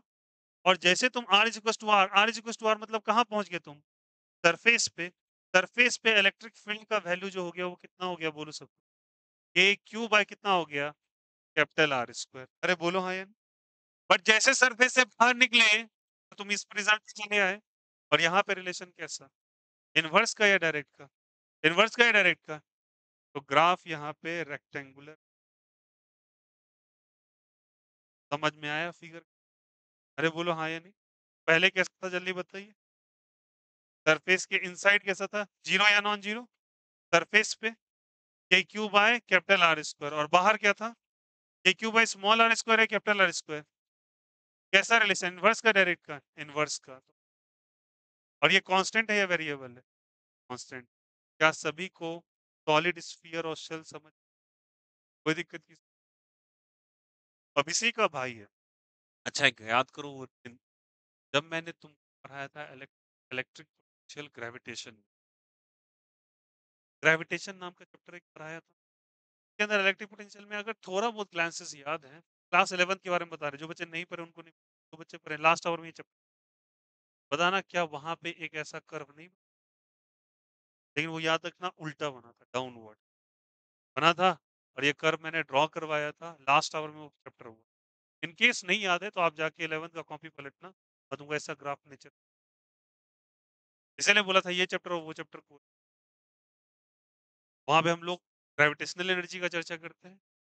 वहाँ पे सॉरी वहाँ पे ग्रेविटेशनल फ़ील्ड का चर्चा करते हैं, यहाँ पे electric field. Nature of graph एक जैसा दोनों इनवर्स स्क्वायर रूल को फ़ॉलो करें। ये एज़ अ अर्थ की तरह बिहेव आगे चल के कोरिलेट करेंगे सॉलिड स्फीयर को एज़ अ अर्थ, ठीक ना? बाद में बात is the correlation is clear? कोई दिक्कत? अब आते हैं हम लोग एक चीज़ पे बट उसको समझने के लिए अगर आप ये बेसिक समझ गए तो इसका 2 रिज़ल्ट कन्फर्म हो जाएगा। बताओ हम लोगों ने यहाँ पे कंडक्टिंग पढ़ा या नॉन कंडक्टिंग? अब मेरी बात है नॉन कंडक्टिंग कौन सी जल्दी बताइए? Non conducting sphere. ऐसा टर्म भी यूज़ कर देते हैं बच्चे, के लिए यूज़ कर देते हैं इंसुलेटिंग स्फीयर। कौन सा स्फीयर जल्दी बताइए? अगर ये इंसुलेटिंग स्फीयर है या नॉन कंडक्टिंग स्फीयर है, सारे बच्चे ध्यान देना, तो बताओ मुझे इंसुलेटिंग स्फीयर है या नॉन कंडक्टिंग स्फीयर है? ये दोनों मैंने बात किया। अब एक बार बताओ। अगर मैं आर ग्रेटर देन आर ले ली, या आउटसाइड या inside? R greater than outside, inside या आउटसाइड? आउटसाइड। आउटसाइड में वही रिजल्ट होता है जो इसका, इसीलिए कोई जरूरत नहीं अगर कोई कहे रिजल्ट सेम प्रोसेस अपनाओ सेम फिगर बनाओ, इसलिए कोई टेंशन। इलेक्ट्रिक फील्ड का डायरेक्ट रिजल्ट कितना? A Q by small R या कैपिटल आर स्क्वायर? आगे समझना। R is equal to R आपसे पूछ, अच्छा ये आउटसाइड था या इनसाइड था? आउटसाइड। अगर मैं पूछता ऑन सरफेस, क्या पूछता चलिए बताइए? On surface. सारे बच्चे बताओ ना, ई का वैल्यू क्या मिलेगा? K Q by capital R square, के Q by capital. But inside यहाँ पे जीरो है, किसमें जीरो है? कंडक्टिंग स्फीयर में जीरो है। इनसाइड कंडक्टिंग स्फीयर में कितना है? Zero. But non conducting sphere में इनसाइड जीरो। अब यहाँ पे ध्यान, कैसे स्फीयर में non conducting, non conducting sphere कैसा बोल दूं? थर्मोकोल का बॉल देखिए, थर्माकोल जब तोड़ते हैं तो बॉल बॉल सा निकलता है ना, वो कैसा है? नॉन कंडक्टिंग या conducting? Non conducting. It's a insulating sphere. वो जो इंसुलेटिंग स्फीयर है, जो पिथ बॉल्स होते हैं, उनके इनसाइड भी चार्ज लाई करता है और आउटसाइड भी चार्ज, ये केवल किधर रिसाइड, ठीक ना? आगे चल के एक हमारे पास एक टॉपिक था, जैसे कॉलेज है वेंडी ग्राफ जनरेट, एक बहुत अच्छा एग्जाम्पल, चार्ज आउटसाइड, ठीक। अब देखो आर इज ग्रेटर देन और ये स्मॉलर देन और ग्रेटर देन, आउटसाइड या इनसाइड? ये तुमने ले लिया आउटसाइड। ध्यान देना अभी, अगर ये सॉरी आउटसाइड या इनसाइड लेंगे ना, अरे आउटसाइड तो हो गया, कौन सा लेंगे चलिए बताए? इनसाइड। इनसाइड हम लोगों ने लिया। अब ध्यान देना यहाँ पे कैसे कर, जैसे ये स्फीयर लिया, बताओ इसके चार्ज किधर रहता है, अंदर या बाहर? अंदर या बाहर? अंदर भी और बाहर, पूरे के पूरे इसकी मास में credit रहा। अब बताओ यहाँ पे मैंने सा गोल गॉसियन सर, जैसे गॉसियन सरफेस बनाया तो बताओ एक चीज, फिर से मैं ले लूंगा यहाँ पे डी ए और इलेक्ट्रिक फील्ड ऐसे ले लूँ, क्या का वैल्यू वही एज यूजुअल कितना हो? मुझे इसका बताओ, मुझे अंदर वाले चार्ज से मतलब है या बाहर वाले चार्ज से? पूरे फॉर्मूला के अंदर क्यू इनक्लोज्ड ही तो आया है भैया, तो क्यू इनक्लोज्ड केवल और केवल मैं इस वाले सेक्शन का लूंगा ना। अरे बोलो हाँ या नहीं, केवल अंदर वाले का या बाहर वाले का? अंदर वाले का लेंगे, और अगर अंदर वाले का लेंगे तो अब मेरी बात समझना, तो यहाँ पे अगर मुझे निकालना है तो इंटीग्रेशन ऑफ क्या लिखेंगे? ई dot D A summation Q enclosed. अच्छा एक काम करते हैं, पहले क्यू इनक्लोज निकाल, क्यू इनक्लोज निकाल। अब मैं समझना, इस पे चार्ज मैंने क्या माना है? कैपिटल, पर लगाते हैं दिमाग। क्या मैं लिख सकता हूँ 4/3 पाई कैपिटल आर क्यू पे चार्ज क्यू है? अरे बोलो हाँ या नहीं। ये वॉल्यूम क्यों लिखा? कि चार्ज अंदर है या बाहर? अंदर भी है और पूरे के पूरे वॉल्यूम में स्प्रेडेड है। पूरे वॉल्यूम का क्या फॉर्मूला? वॉल्यूम का फॉर्मूला बोलिए। 4/3 पाई आर क्यूब, कैपिटल आर या स्मॉल आर? Capital R. ये क्यू चार्ज है क्या? तो 1 यूनिट पे चार्ज कितना? क्रॉस मल्टीप्लाई 3 क्यू बाय क्या हो जाएगा? 4 पाई आर क्यूब। 4 पाई क्या चीज? आर क्यूब होगा ना? तो बताओ अंदर में चार्ज कितना? इसका वॉल्यूम क्या होगा? क्या इसको स्मॉल आर मान ले क्या? अरे बोलो, अरे बोलो अंदर वाले को स्मॉल आर या कैपिटल आर बोला था, और अंदर वाले का वॉल्यूम क्या हो जाएगा? 4/3 कैपिटल, कैपिटल या स्मॉल? Small are cube.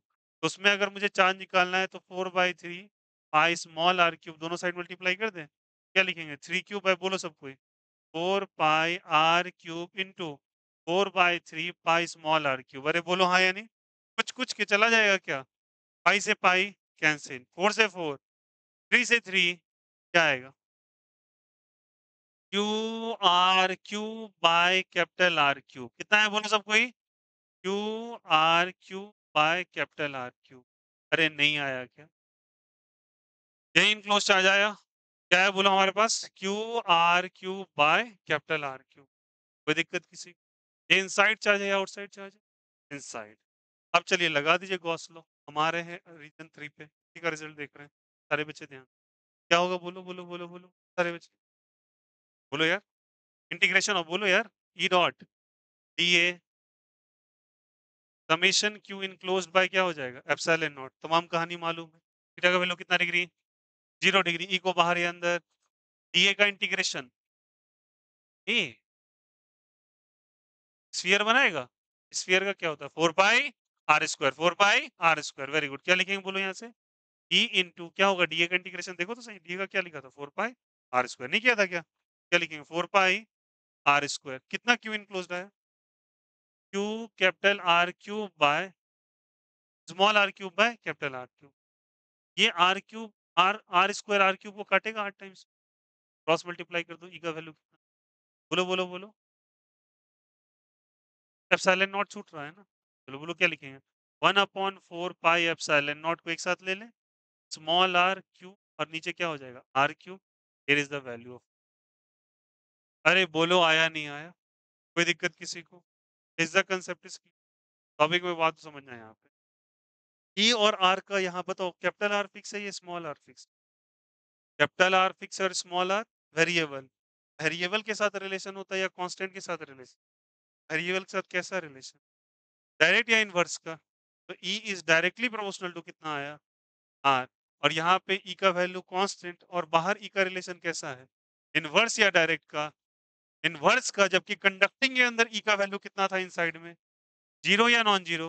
और यहाँ पे कैसा रिलेशन है? डायरेक्ट का। कैसा जल्दी बताओ? ये तमाम कहानी पहले समझ में कोई दिक्कत? और अगर मुझे इसी से कोरिलेट करके इसका ग्राफ बनाना पड़ता, क्या बनाना पड़ता? ध्यान देंगे सारे बच्चे। ग्राफ बनाना पड़ता तो बात बताओ। मैं डायरेक्ट बनाता हूँ, देखते कौन कौन बच्चे समझ।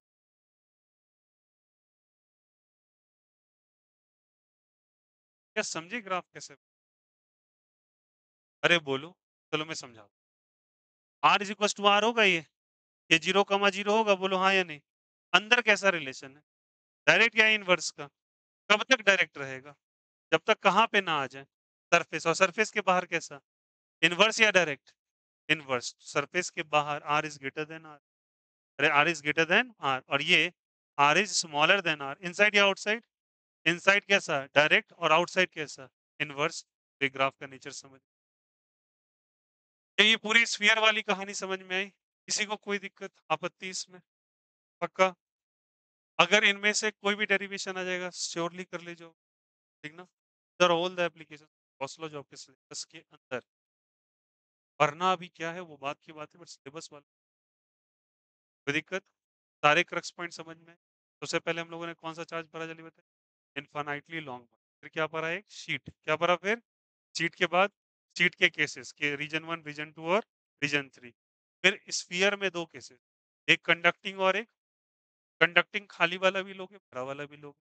सॉलिड कंडक्टिंग भी चलेगा और सेल। और नॉन कंडक्टिंग में भी दोनों केस। समझ में आया? नॉन कंडक्टिंग में हमेशा याद रखना, नॉन कंडक्टिंग में आपका सॉलिड नॉन कंडक्टिंग। मतलब बताइए सॉलिड नॉन कंडक्टिंग। इसके इनसाइड भी होता है और आउटसाइड भी होता है। किसी को कोई दिक्कत? पूरे रिजल्ट ग्राफ देखोगे पूरा आइडिया लग। ग्राफ दिमाग पक्का कर लोगे ऐसा कुछ? का फोटो भिजवा दें? यही करना है कॉपी? कर लोगे? नहीं करोगे कॉपी? करना है?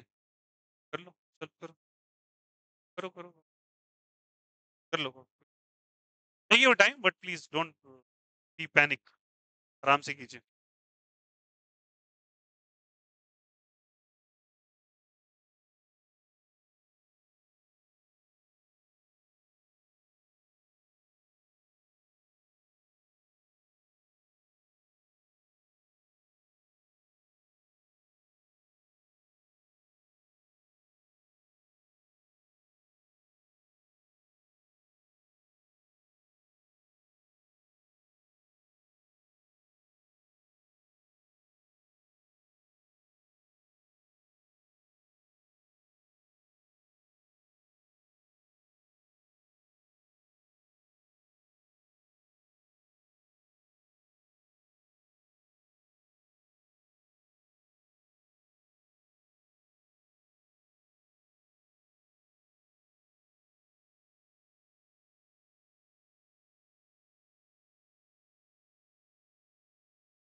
वेडनेसडे को जो एज़ यूजुअल शेड्यूल था बच्चे इस वेडनेसडे से स्टार्ट होएगा, पिछले गैप्स था और तो क्या नाम है आपका, आज से अल्टरनेट क्लासेस 6 से 7 चलेंगी। तो बच्चे कन्फर्मली बता रहा हूँ, बट देखो अपने साइड से भी थोड़ा एफर्ट लगाया करो। चीज़ें आ रही हैं, तो कोशिश कीजिए टाइम पे कंप्लीट करने। आप उसको पेंडिंग छोड़ते हो, प्रोक्रेस्टिनेट करते हो या आपके अंदर बिहेवियर हटाइए। ये आदतें बहुत गंदी होती हैं, यही डुबाता है पूरे तक। कर लेंगे, रिकॉर्डेड ही तो है, यही तो तुम कर रहे आ रहे हो ऑनलाइन भी। ऑनलाइन में तो यही तुम्हारा नेचर तुम्हें डुबाया है। आज छोड़ देते हैं, कल पढ़ लेंगे, पीडीएफ से उतार लेंगे, छोड़ दो, नोट्स क्यों बनाए साथ-साथ। ये चीज़ें तुमने गलतियाँ कर रखी है ना, हाँ या नहीं बोलो? 10th में भी किया है ये काम? या आपके तो 9-10 से ही भैया ऑनलाइन बूम कर गया था। वहाँ भी तुम यही करते थे, छोड़ दो, स्क्रीनशॉट लेके छोड़ दिए। भाई वो बार-बार तुम बिहेवियर जो कर रहे हो और गलतियाँ बार-बार रेकर कर रहे हो, गलती करने से दिक्कत नहीं है, गलती दोहराने से दिक्कत और दोहरा रहे हैं बार-बार। और कुछ बच्चे को पता है प्रॉब्लम क्या है? मैं बताता हूँ। तो बोलो रेगुलरली क्लास करने के लिए, रेगुलर टास्क करने के लिए नहीं मेरे ऊपर बर्डन हो रहा है। घर पे जाके अब दिखाएँगे मेरे माथा के ऊपर बोझ है। भाई तुम ये अगर ये नहीं सँभाल पाए ना, फिर कोई तुम्हारे लायक नहीं है ज़माने का वो। अभी कुछ नहीं झेले हो, अभी तो बस पढ़ने का तुमको स्ट्रेस है। भाई बहुत कुछ बचा हुआ है ज़िंदगी में, एक से एक रंग। फिर किसी भी फैमिली से बिलॉन्ग करते हो और किसी छोटे फैमिली से या बड़े फैमिली से। आप ये सोचते हो ना, बड़े फैमिली के अंदर कोई जन्म ले लिया, उसके लिए ईज़ी है, नहीं। उसके लिए तो और बर्डन है कि उसके फादर तो क्लेम करेंगे तमाम फैसिलिटी दे रखे हो, तुम कर क्या रहे हो लाइफ। इसलिए प्लीज़ ये हैबिट्स आगे बढ़ाने वाली छोड़ दें सब के सब। मैं कुछ बच्चे को देख रहा हूँ एकदम आलस में आ जाते हैं तुरंत स्टार्टिंग आवर में। बच्चे आप एक ना इतना एब्सेंट क्यों करते हैं आप? रेगुलर एब्सेंटीज़ हैं। और मैं आपको बता देता हूँ रीज़न, आप आलसी हैं, स्ट्रेट एंड सिंपल। आप जो भी बता लीजिए ये रीज़न है, वो रीज़न, मैं बता देता हूँ आप आलसी हो। वो उधर बैठी हुई है वो क्या नाम है? विपाशा, सेम केस, मैं मुँह पे बोल रहा हूँ, सेम केस है उसका। ये नहीं है पढ़ने का इच्छा नहीं है, पढ़ने का इच्छा है, बिस्तर से उठना नहीं है, फिर बहाने बनाना है। देखो ये सब 10th तक सही था, अब नहीं अच्छा लगेगा। बच्चों पे अच्छा लगता है, वो नाटक कर रहा है, अब उसको दुकान लेके चले जाओ, उसको टॉफ़ी नहीं खरीदा है तो उतरेगा ही नहीं। आपका ऐज नहीं है वो, आप दुकान पे रोके ना, रोक छोड़ के चले जाओ, रोते रहो।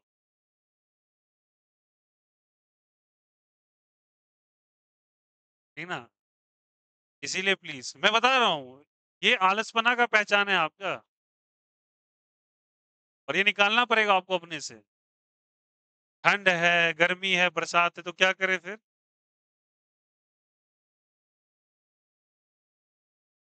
एक बात तुमको बहुत प्लीज़ नेदर वे से मत लेना।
लिया सबने?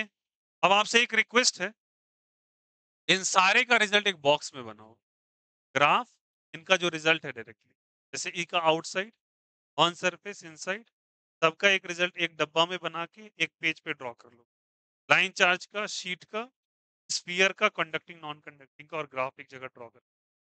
अगर है तो मैं आपको एक हिंट के लिए फोटो भेज दूंगा, ठीक ना? इससे आइडिया लग जाएगा कैसे बनाना।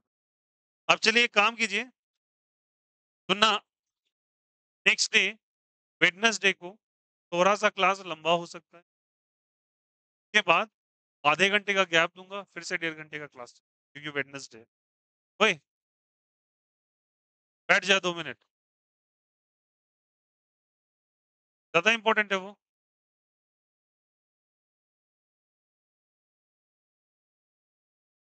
आपको करना क्या है, सुन लो। 2 घंटे का क्लास चलेगा, 2 घंटे के बाद आधे घंटे का गैप रहेगा, लंच वंच ले आना, फिर से आपका 1.5 घंटे का सेशन। लेकिन कौन सा केमिस्ट्री होगा? फिजिक्स होगा। फिजिक्स तो होगा ना 12th वाला, सुबह में फिजिक्स ही रहता है वेडनेसडे को। शाम में, शाम में केमिस्ट्री होता है और सुबह फिजिक्स। 11 वाला फिजिक्स होता है, लेकिन हाँ वो तो फिर सैटरडे को चला गया, तो अब मैं उसको अल्टरनेट कर दिया हूँ। अब अल्टरनेट ऑर्डर में 6-7 डेली होगा, सुन लो। आपका 6-7 डेली होगा, डेली में एक दिन फिजिक्स और एक दिन केमिस्ट्री का चलता रहेगा, ठीक है? आज केमिस्ट्री नहीं, आज केमिस्ट्री, आज क्या फिजिक्स ही कर दे क्या? फिजिक्स के पैरेलल फिजिक्स रख देते हैं और केमिस्ट्री के पैरेलल केमिस्ट्री, ऐसे तुम मिस नहीं करो। तो आज मैं नहीं काम करते हैं, आज केमिस्ट्री रहना, कोई दिक्कत नहीं। वेडनेसडे को सुबह अगर मैं केमिस्ट्री, सुबह क्या करा दें, केमिस्ट्री करा देते हैं फिजिक्स के बाद, और शाम में क्या करा देंगे, फिजिक्स, ठीक ना? फिजिक्स के आज केमिस्ट्री है ना, परसों ही केमिस्ट्री हो। अच्छा सुबह फिजिक्स ही रहने देते हैं, तो नहीं, एक मिनट, सुबह फिजिक्स ही रहने देते हैं और शाम में केमिस्ट्री। Is it okay? कोई दिक्कत नहीं ना? तो आपका ये बात ध्यान रखना, इसको एक रीजन में कंप्लीट कर लीजिएगा, और एक होमवर्क छूट गया था, वो होमवर्क मार्क कर लीजिएगा सर। और प्लीज सिक्वेंसली सारे बच्चे का होमवर्क बना होना चाहिए, ये आपकी मोरल ड्यूटी है। Question number 81 to 89, question number 81 to 89 from MTG, 81 to 89 from MTG, 81 to 89 from MTG, 81 to 89 from MTG. सुनो, आज हाइपर कंजुगेशन डिस्कस कर दूंगा पूरा, 5:45 में लॉग इन कर लोगे और आप जीओसी का होमवर्क बन पाऊंगा आपसे। नॉमेनक्लेचर का दिया था ना होमवर्क, तो जीओसी पे होमवर्क भेज दूंगा। जो इस डिस्कशन हुआ है, जनरल ऑर्गेनिक केमिस्ट्री का होमवर्क अलग से चलेगा, साइड वाइज, ध्यान रखेंगे उसको। वो करना नेसेसरी है, इंपॉर्टेंट है, आपके बेनिफिशियल। चलो भाई, bye bye, take care, have a nice. Maths वाले रुक जाओ, बायो वाले